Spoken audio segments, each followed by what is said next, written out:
Hey, it's 8:30 a.m. Thursday morning, and my hope is to help interrupt you before you make some mistakes or feel like you're floundering for the rest of the day today. And I'm talking about communications. So today you'll send maybe multiple emails, maybe you'll send some Slack DMs, or you'll post in channel. Maybe you've got a really important presentation, pitch, or sales conversation that you're going to have with somebody.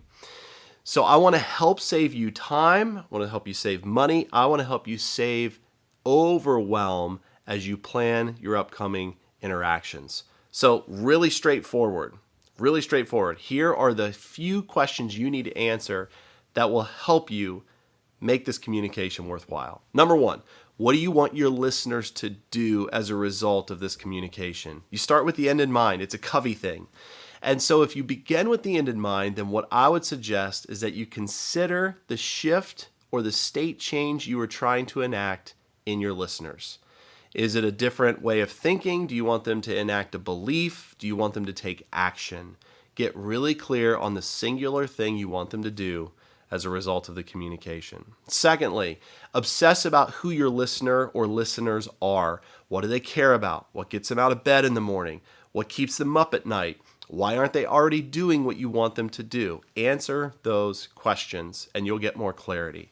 Basically, what you've just done is you have established what's the end point and what's the starting point for the communication. And then everything in between is about building a bridge from where they are to where you want them to be.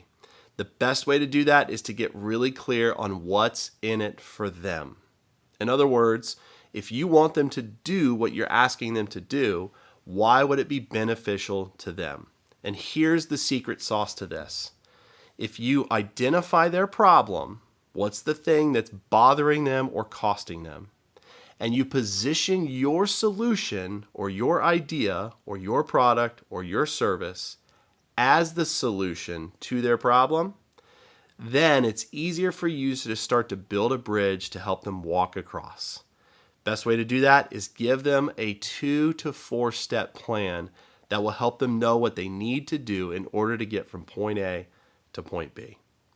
Hopefully that's helping you in your planning, and it means that you're not actually just opening up a slide deck and putting your name and your title as the first planning step in your communication. Instead, start with those questions.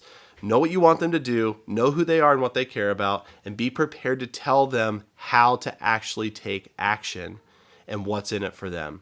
And you will be 1,000 times further down the road than most other people. Good luck today. I hope it's useful.